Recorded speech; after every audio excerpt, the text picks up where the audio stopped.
नमस्कार, जेके प्राइम में आपका स्वागत है। मैं हूं विनोद कुमार और आज के हमारे खास मेहमान है रविंद्र रैना, जो प्रदेश अध्यक्ष है भारतीय जनता पार्टी। रैना साहब, आपका स्वागत है। रैना साहब, क्या कश्मीर हैंडल नहीं हो पा रहा है आपसे? सर्जिकल स्ट्राइक की है, कारण बताओ। नोटिस पहले आपने 3 लोगों को निकाला, साइडलाइन किया, अभिजीत जसरोटिया समेत, और अब आपने एक साथ नोटिस भेज दिया। भारतीय जनता पार्टी जी, एक अनुशासित पार्टी है, एक डिसिप्लिन पॉलिटिकल पार्टी के नाते से भारतीय जनता पार्टी जानी जाती है। किसी प्रकार की अनुशासनहीनता भारतीय जनता पार्टी में और किसी भी प्रकार की धड़ेबंदी, गुटबंदी, ये भारतीय जनता पार्टी में नहीं होती है। हम देश और समाज के प्रति समर्पण भाव से, सेवा भाव से काम करते हैं। भारतीय जनता पार्टी का स्लोगन है nation first, party second, self last. जी, और जब कहीं अनुशासनहीनता की बात आती है जी, तो वहां पार्टी नोटिस भी लेती है। हमारे यहाँ डिसिप्लिनरी कमेटी है, जम्मू कश्मीर में उसके चेयरमैन सीनियर एडवोकेट श्रीमान सुनील सेठी साहब हैं। तो इन सारी चीज़ों को बड़ी बारीकी से मॉनिटर किया जाता है। जी, एक इंस्टीट्यूशन हो, एक पॉलिटिकल पार्टी हो या घर हो, अगर उसमें अनुशासनहीनता होगी तो वो चल नहीं पाएंगे। इसलिए अनुशासन का होना बहुत लाजमी है और बीजेपी हमेशा अनुशासन को लेकर चलने वाली पार्टी है। क्या प्रदेश अध्यक्ष पहले 110 लोग जो मुखर हो चुके थे उनके दबाव में आ गए थे? जो पहला डिसीजन लिया था 3 लोगों को साइडलाइन करने का। देखिए, भारतीय जनता पार्टी में इंटरनल डेमोक्रेसी है। जब कहीं कोई विषय आता है, किसी विषय पर चर्चा होती है, कार्यकर्ताओं के साथ हम बैठते हैं। अगर किसी का कोई कंसर्न है, किसी की कोई प्रॉब्लम है, किसी को कहीं कोई समस्या आती है, तो पार्टी के जो वरिष्ठ नेता होते हैं, जो हेल्म ऑफ अफेयर्स देखते हैं, उनका दायित्व है, उनकी जिम्मेवारी होती है कि अपने कार्यकर्ताओं की बात सुनना और सुनने के बाद जांच पड़ताल करना, तहकीकात करना, और उस तहकीकात में जो चीजें आपको ठीक लगती हैं और जो जहां कोई जरूरी होता है कोई फैसला लेके कोर्स करेक्शन करना, वो हम करते हैं। जी, वो पार्टी करती है। जी, और उस कोर्स करेक्शन के बाद भी अगर कोई इनडिसिप्लिन करेगा तो वो पार्टी बर्दाश्त नहीं करती है। जी। राणा साहब, आपको क्या लगता है कि जिस तरीके से अब ये मान लिया जाए कि अर्बन लोकल बॉडीज़ के इलेक्शन लिंगर ऑन हो जाएंगे, ये तो तय माना जा रहा है, पार्लियामेंट के इलेक्शन के बाद ही होंगे, क्या आप जम्मू कश्मीर की आवाम को डेमोक्रेसी से वंचित रखना चाहते हैं? भारतीय जनता पार्टी जम्मू कश्मीर में हर प्रकार के इलेक्शंस के लिए तैयार है। हम शहरी इलेक्शंस हो, पंचायतों के इलेक्शंस हो, या असेंबली के इलेक्शंस हो, या फिर पार्लियामेंट के इलेक्शंस हो, हर इलेक्शंस के लिए बीजेपी पूरे तरीके से तैयार है।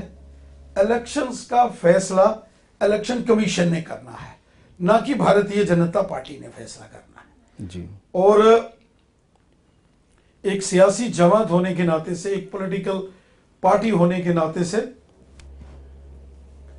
मैं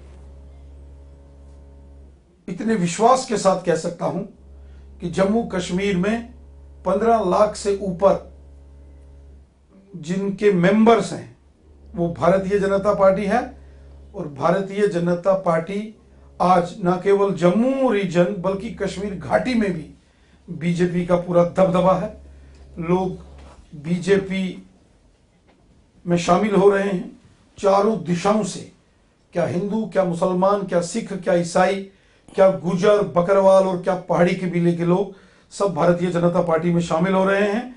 और दिन ब दिन बीजेपी का विस्तार हो रहा है जी, बीजेपी बढ़ रही है, मजबूत हो रही है। और पार्टी के प्रेसिडेंट होने के नाते से मैं एक बात सबके सामने वाजिया करता हूं कि बीजेपी पूरे तरीके से हर इलेक्शंस के लिए तैयार है। जी। 2 सवाल एक साथ पूछूंगा मैं। एक बात मुझे याद आती है, बख्शी गुलाम अहमद, उनसे पूछा गया कि आपके साथ कितने कश्मीरी हैं, तो उन्होंने कहा 45 लाख, तब आबादी ही इतनी थी। फिर शेख साहब से पूछा गया, उनके कहा आपके साथ कितने, 45 लाख। ये कश्मीर के लोग पावर के साथ चलते हैं, क्या ये वोट कन्वर्ट हो पाएगा? देखिए, जिस तरीके से कश्मीर घाटी में आज डेवलपमेंट के काम हो रहे हैं, आप कश्मीर के गांव गांव में चले जाओ, शहर शहर में चले जाओ, आपको जबरदस्त डेवलपमेंट होती नजर आएगी जी। सड़कें, स्कूल, हॉस्पिटल्स, बिजली, पानी, इन चीजों का जबरदस्त जो है विस्तार, डेवलपमेंट कश्मीर में हो रही है। मैं खुद जब कश्मीर के कोने कोने में जाता हूं जी, वो चाहे नॉर्थ कश्मीर का आखिरी कोना वादी करना हो, उड़ी हो, कुपवाड़ा हो, मच्छल और केरन का सेक्टर हो, गुरेज हो, बांडीपुरा हो, या फिर आपका गांदरबल, बारामूला, पट्टन, श्रीनगर, बड़गाम, पुलवामा, शोपियान, जैनेपुरा, कुलगाम, दमाल हाजीपुरा, देवसर, आपका अनंतनाग, बिजबिहाड़ा, पहलगाम, कुकरनाग, बैरीनाग, कपरन तक, डोरू, शाहबाद, इन तमाम एरियाज के अंदर आप चले जाएं, आपको एक जबरदस्त बदलाव नजर आएगा। आपको लोगों के अंदर खुशहाली नजर आएगी जी, अमन और भाईचारा नजर आएगा, लोगों में जबरदस्त खुशी नजर आएगी। इसलिए जो मोदी साहब ने नारा दिया था, सबका साथ, सबका विकास, सबका विश्वास, ये लोगों ने जमीन पर इसको अमली जामा पहनाते हुए मोदी साहब के द्वारा लोगों ने देखा। कश्मीर में एम्स अवंतीपुरा में बन रहा है, अनंतनाग का मेडिकल कॉलेज, हंदवाड़ा का मेडिकल कॉलेज, श्रीनगर की ring road, express highways, roadways, railways, tunnels, ये जो काम इतने बड़े पैमाने पर डेवलपमेंट के वहां हुए हैं, इससे लोग खुश हैं। और जो मोदी साहब की स्कीम्स हैं, 5 लाख तक का इलाज 1 साल में फ्री, गोल्डन कार्ड जो मोदी साहब ने दिया, गरीब किसानों को 6-6 हजार रुपया साल का, गरीब लोगों को फ्री राशन, पेंशन हजार जो मिल नहीं रही है, मिल रही है। कहीं कोई दिक्कत थी तो गवर्नमेंट ने कैंप्स लगाया। अभी हम दिल्ली गए थे, अमित शाह साहब के सामने ये मामला रखा, उन्होंने एलजी साहब के साथ जब इसकी डिस्कशन की तो उन्होंने कहा जहां कहीं प्रॉब्लम है उसको दूर किया। आपने मीटर का भी मामला रखा तो उन्होंने आउटराइटली रिजेक्ट कर दिया, मीटर तो लगने नहीं रिजेक्ट किया है। उन्होंने कहा, अमित शाह साहब ने कहा, जो अवाम कहती है वो बात सुनिए। हां, चोर बाजारी, धोखाधड़ी ये बंद होनी चाहिए, लेकिन अवाम की बात सुनना हमारा काम है। हम लोगों के खादम हैं, खिदमतदार हैं, और लोगों की बात सुनेंगे जी। जो बिला वजह कनेक्शन काटे जाते थे जी, वो अमित शाह साहब ने कह दिया कोई कनेक्शन नहीं काटा जाएगा जी। वो जो पेंडिंग एरियर्स को लेके डिस्कनेक्ट कर दी जाती थी बिजली, वो कोई नहीं काटेगा। अमित शाह साहब ने साफ वाजे किया है। इसलिए ये जो काम मोदी साहब ने किए हैं और जिसका फायदा आम लोगों को हुआ है, गरीब लोगों के मकान बनाए गए। एक जमाना था एक पंचायत में 1 या 2 मकान आते थे, 100 मकान एक पंचायत में गरीब लोगों के घरों में आए। गरीबों को छत मोदी साहब ने दी।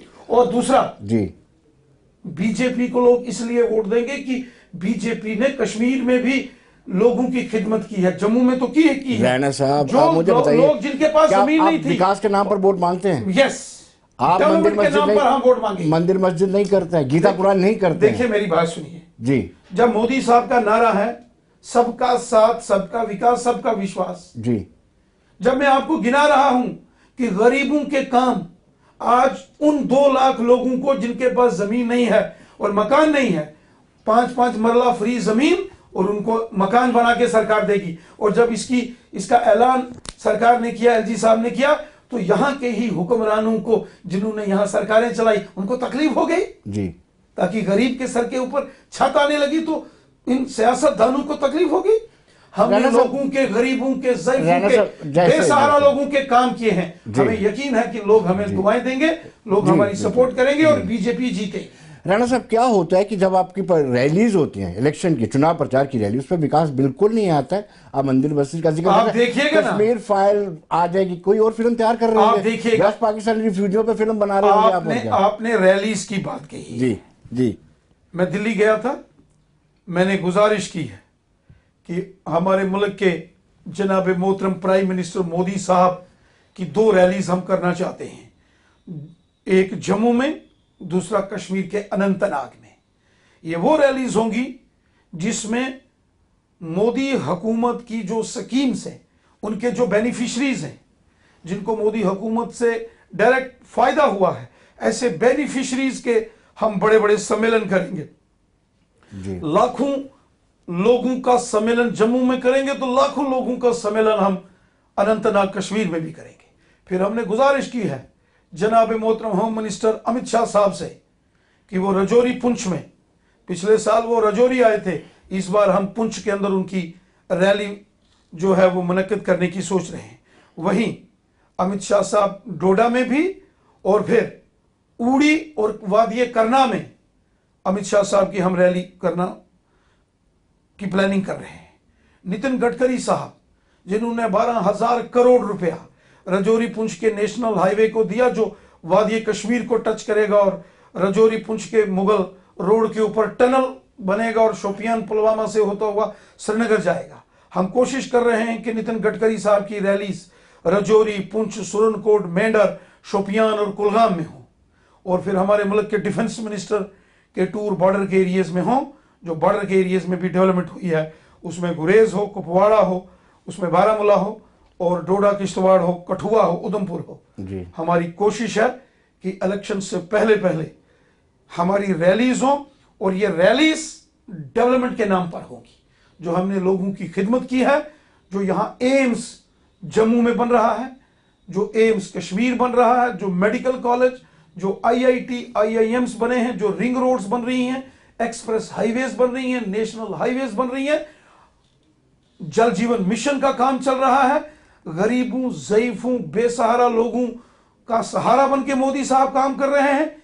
इन स्कीमों को लेकर लोगों के फायदे के लिए जो काम किए हैं और जो डेवलपमेंट के काम किए हैं, उसको लेकर बीजेपी काम करेगी।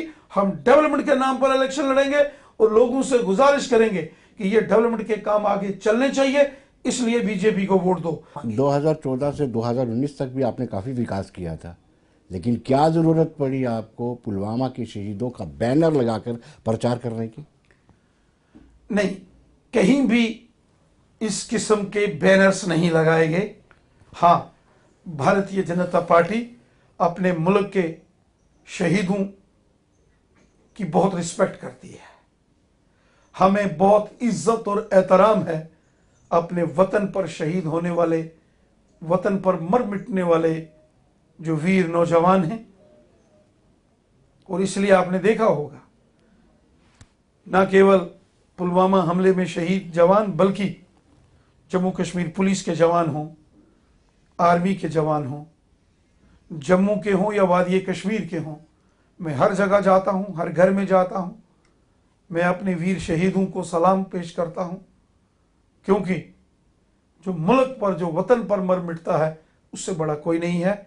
बीजेपी अपने वीरों, अपने शहीदों को हमेशा सलाम पेश करती है, और हम शहीदों की सत्यपाल मलिक बड़े करीबी थे आपके, वो कहते हैं ये कुछ भी कर सकते हैं। इलेक्शन जीतने के लिए गृह मंत्री अमित शाह और प्रधानमंत्री नरेंद्र मोदी कुछ भी कर सकते हैं। देखिए, सत्यपाल मलिक साहब ने क्या बोला है या क्या नहीं बोला है सब जानते हैं। उनके ज्यादातर बयान अब सियासी बयान है, अब वो सियासत कर रहे हैं। जी, बस मैं इतना कहूंगा। कहीं ये ऐसी परसेप्शन भी बनी हुई है कि राजभवन और बीजेपी मुख्यालय के बीच में तालमेल का अभाव है। उनकी ऐसी परसेप्शन है मनोज कुमार सिन्हा की कि बीजेपी के स्टेट यूनिट ही उनके लिए काम में हर्डल क्रिएट कर रहे हैं। भारतीय जनता पार्टी एक राजनीतिक संगठन होने के नाते से हमारा काम है अपना तंजीमी, ऑर्गेनाइजेशनल, संगठनात्मक काम को बढ़ाना।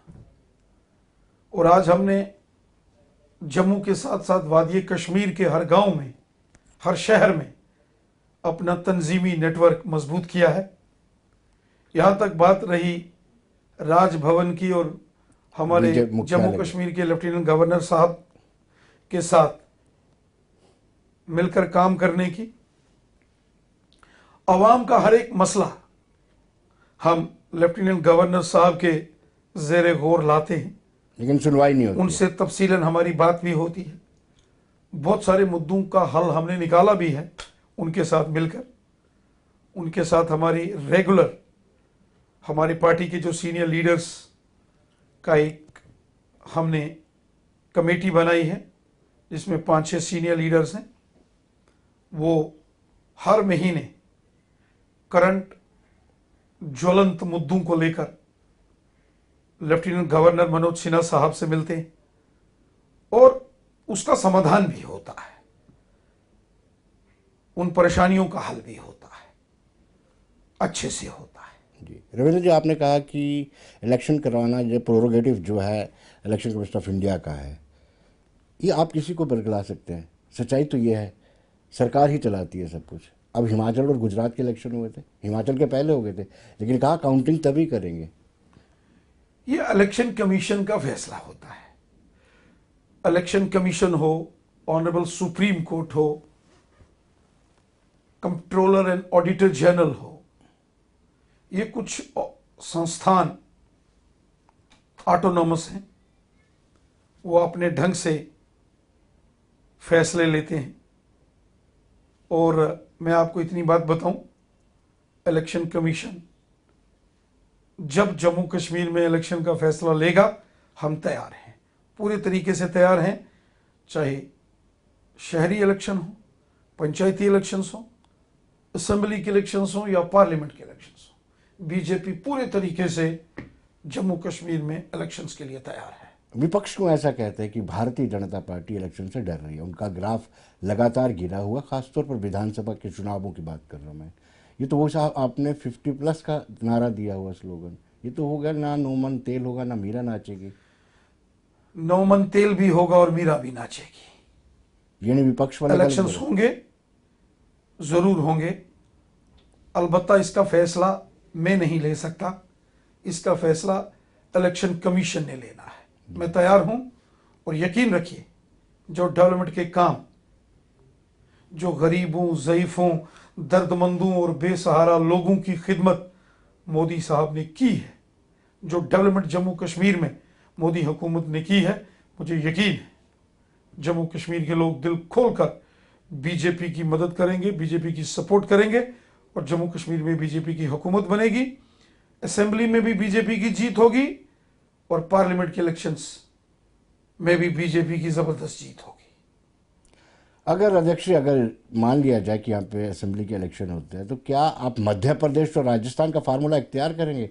उन्होंने अपने बड़े बड़े एमपीज को विधानसभा की टिकटें दी है, यूनियन मिनिस्टर्स को विधानसभा की टिकटें दी है, या वो फार्मूला इख्तियार हो सकता है? देखिए, जब चुनाव होते हैं पूरे पार्टी के सीनियर लोग बैठते हैं, हम नेशनल पार्टी हैं, हमारा राष्ट्रीय नेतृत्व है, उस सब मिल बैठते हैं, सेंट्रल पार्लियामेंट्री बोर्ड है, हमारे माननीय राष्ट्रीय अध्यक्ष जी हैं, सब बैठते हैं। जम्मू कश्मीर के यहाँ के बड़े जितने हमारे साथी सहयोगी हैं वो बैठेंगे, केंद्रीय नेतृत्व बैठेगा और उस वक्त जो फैसला होगा, जिसके कंधों पर जो जिम्मेवारी डाली जाएगी, उसको सहर्ष स्वीकार करके एक कार्यकर्ता के नाते से सब काम करते हैं और करेंगे, उसमें कोई दो राय नहीं। रविंद्र जी को अगर मौका मिले, क्या वो उस नई पार्लियामेंट्री कॉन्स्टिट्यूंसी से इलेक्शन लड़ेंगे? कौन सी कॉन्स्टिट्यूंसी? पुंछ, राजौरी और अनंतनाग। देखिए, मैं पार्टी का सिपाही हूं, बचपन से ही एक कार्यकर्ता के नाते मैंने काम किया है। मैं पार्टी का सोल्जर हूं, सिपाही हूं। पार्टी जो जिम्मेवारी मुझे देगी मैं पूरी ईमानदारी से उसको निभाऊंगा। मैं पहले भी पूरी ईमानदारी के साथ काम करता हूं, आज भी ईमानदारी के साथ काम कर रहा हूं और जिंदगी की आखिरी सांस तक पूरी ईमानदारी के साथ काम करता रहूंगा। मान लेते हैं, आपकी बातों से साफ जाहिर है कि बीजेपी एक बड़ी ताकतवर पार्टी है, लेकिन जब आप इलेक्शन नहीं करवाते हैं तो विपक्षियों को मौका मिल जाता है। ये ताकत ऊपर से है, अंदर से कमजोरी है, इम्यून सिस्टम कमजोर है। मैंने कहा मैं तैयार हूं। मैं जम्मू कश्मीर बीजेपी के अध्यक्ष के नाते से गुलिस्तान न्यूज चैनल, जो कि जम्मू कश्मीर ही नहीं बल्कि नेशनल न्यूज चैनल है, मैं आपके चैनल पर पूरी ईमानदारी और दयानदारी से कहता हूं, बीजेपी जम्मू कश्मीर में हर इलेक्शन के लिए तैयार है। वो शहरी इलेक्शन हो, पंचायती इलेक्शन हो, असेंबली का इलेक्शन हो या पार्लियामेंट का इलेक्शन हो, क्योंकि जो मोदी साहब ने यहां काम किए हैं और जो बीजेपी का तंजीमी नेटवर्क आज पूरे जम्मू कश्मीर में मजबूत हुआ है, मुझे यकीन है जम्मू कश्मीर के लोग हमें सपोर्ट करेंगे और बीजेपी की जबरदस्त जीत होगी। रविंद्र जी, जो 33% महिलाओं को आरक्षण दिया गया है, उसको आप कैश नहीं कर पा रहे हैं क्योंकि 2029 तक लागू होना है। जो महिला रिजर्वेशन 33% हमारे प्राइम मिनिस्टर मोदी साहब ने पार्लियामेंट में बिल पास करके अब हमारे मुल्क के हर एक्सीलेंसी हमारे मुल्क की आदरणीय राष्ट्रपति महोदय जी ने साइन करके अब वो कानून की शक्ल ले चुका है। एक तारीखी फैसला है जी। यहां 70 साल बड़ी बार इसका ऐलान किया गया, लेकिन जो पुरानी सरकारें थी वो कर नहीं पाई। मोदी साहब ने वो कर दिखाया है और महिला सशक्तिकरण का फैसला ये मोदी साहब का बहुत बड़ी पहल है, बहुत बड़ा कारनामा है। आप देखेंगे जैसे बेटी बचाओ बेटी पढ़ाओ अभियान, उसकी तारीफ पूरी दुनिया में हुई और उसके परिणाम आज पूरे देश में सबके सामने नजर आ रहे हैं उस अभियान के। जी। यह महिला सशक्तिकरण और नारी शक्ति वंदन अधिनियम, जो विमेन्स रिजर्वेशन 33% है, इसका भी फायदा जी जो है महिला सशक्तिकरण में होगा। पूरा देश एकजुट होकर मोदी साहब के साथ खड़ा है। हमारी मातृशक्ति, हमारी माताएं बहनों का आशीर्वाद हमेशा मोदी साहब के साथ रहा है और आगे भी रहेगा। रविंद्र जी, आपने कहा कि गृह मंत्री अमित शाह भी दौरा करेंगे, रैलीज करेंगे और साथ साथ प्रधानमंत्री राजनाथ सिंह, नितिन गडकरी ये जम्मू कश्मीर का दौरा करेंगे। लेकिन एक रैली जो राजौरी और बारामूला में हुई थी, उन पहाड़ी ट्राइब्स को जो अश्योर्ड किया गया था, आश्वासन किया गया था, उस रैली में मैं भी था, इत्तेफाक से आप भी थे। उनको कैसे फेस करेंगे आप दोबारा? 4 अक्टूबर 2022 को जो राजौरी में ऐतिहासिक रैली हुई थी, हिस्टोरिकल रैली, जी 1 लाख से ऊपर लोग राजौरी के उस ग्राउंड में थे। यहां हमारे मुल्क के होम मिनिस्टर अमित शाह साहब ने वहां रैली की थी। और 5 अक्टूबर 2022 को बारामूला में, उस बारामूला के ग्राउंड में भी 50,000 से ऊपर लोग थे और हजारों की संख्या में ग्राउंड के बाहर थे। और जब अमित शाह साहब दोनों रैलीज में 4 अक्टूबर 2022 को राजौरी और 5 अक्टूबर को बारामूला में आए और जब उनके हेलीकॉप्टर ने रैली के ऊपर स्थल से ऊपर से चक्कर लगाया तो बहुत खुश हुए। और हम सब जानते हैं, राजौरी पुंछ हो या बारामूला, कुपवाड़ा, करना, टंगधार, केरन, मच्छल या फिर उड़ी का क्षेत्र हो, वादी कश्मीर हो, बड़गाम, बांडीपुरा हो, पटन हो, दिल खोलकर लोगों ने बीजेपी की सपोर्ट की है और हमें यकीन है ये लोग आगे भी बीजेपी के साथ जुड़ेंगे। रही बात पहाड़ी कबीले को उनके हक देने की, तो इसमें कोई दो राय नहीं है कि माशरे के अंदर समाज के हर वर्ग के साथ इंसाफ होना चाहिए। इंडिया लाइन से डर लगता है आपको? Mini India line meeting Jammu में होने जा रही है। जो सियासी जमातें जी कल तक एक दूसरे की शक्ल देखना पसंद नहीं करते थे, वो आज क्यों इकट्ठे होकर तड़प रहे हैं? कभी एक नाम, कभी दूसरा नाम, कभी गुपकार गठबंधन, कभी इंडिया अलायंस, नाम बदलने से कुछ नहीं होगा। जो इनकी करतूतें हैं, जो इन्होंने काम किए हैं, और जब जब ये हुकूमत में रहे, किस तरीके से इन्होंने गरीबों, ज़ईफों और बेसहारा लोगों को सताया,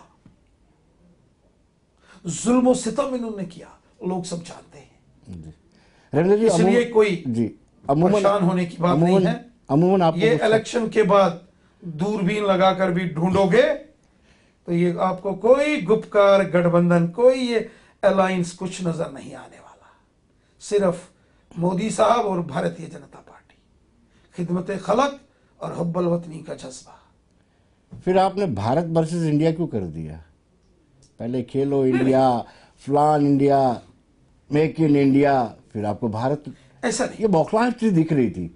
आपने इंडियन देखो, मुजाहिदीन के साथ तुलना कर दी, इसकी भारत भी वही ईस्ट इंडिया कंपनी के साथ तुलना कर दी। बौखलाहट का हिस्सा है ये। भारत भी वही है और हिंदुस्तान भी वही है, इंडिया भी वही है जी। ये हमारा देश है। लेकिन जो इन्होंने अलायंस बनाया है अपोजिशन ने, और जिसका नाम इंडिया अलायंस रखा गया, चूंकि ये पहले यूपीए था, अरबों खरबों रुपए के घोटाले हुए, 2G घोटाला यूपीए सरकार में, कोयला घोटाला यूपीए सरकार में, गरीब लोगों के राशन में घोटाला यूपीए सरकार में। इनके नाम के आगे घोटाले ही घोटाले हैं। इसलिए इन्होंने अपने चेहरे पर, एक चेहरे पे कई चेहरे छुपा, अपना भ्रष्टाचारी चेहरा छुपाने के लिए इन्होंने एक अलग से चेहरा लगाया है जी। इस अपोजिशन ने। लेकिन लोग इनको जानते हैं, इनके मकसद क्या है लोग उसको भी जानते हैं। और लोग ये भी जानते हैं कि किस तरीके से मोदी साहब के नेतृत्व में, मोदी साहब की लीडरशिप में पूरी दुनिया में आज हिंदुस्तान का डंका बजा है।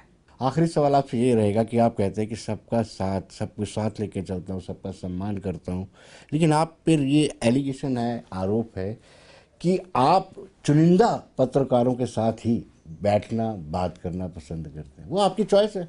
वैसे एक सबसे बड़ी, विश्व की सबसे बड़ी पार्टी और सबसे संवेदनशील जम्मू कश्मीर, यूटी, लद्दाख, उसको हम स्टेट ही बोलेंगे, इसके प्रेसिडेंट होने के नाते आपको अपना दायरा कन्फाइंड रखना अच्छा लगता है? तो इसमें फिर पहला नंबर तो आप ही का आएगा ना। मुझे तो मैं आपकी लिस्ट में तो हूं ही नहीं, क्योंकि मैंने सबसे ज्यादा 1-to-1 इंटरव्यू तो आप ही को दिए होंगे जी। मैं खुद मीडिया के साथ बहुत नजदीक से जुड़ा हुआ व्यक्ति हूं, क्योंकि आप इसी फैटर्निटी से तो ताल्लुक रखते हैं। मैंने भी पत्रकारिता में, मीडिया में कुछ समय काम किया है। मैं सभी पत्रकार बंधुओं का, सभी मीडिया हाउसेस की बहुत रिस्पेक्ट करता हूं, सभी पत्रकारों का रिस्पेक्ट करता हूं, और इसलिए मुझे सबसे ज्यादा मीडिया फ्रेंडली पॉलिटिकल लीडर कहा जाता है। इतना ही नहीं, जम्मू कश्मीर के अंदर तो है ही है। जब कभी मैं दिल्ली जाता हूं किसी बड़े कार्यक्रम के लिए, तो वहां के मीडिया के साथी भी मुझे बुलाते हैं,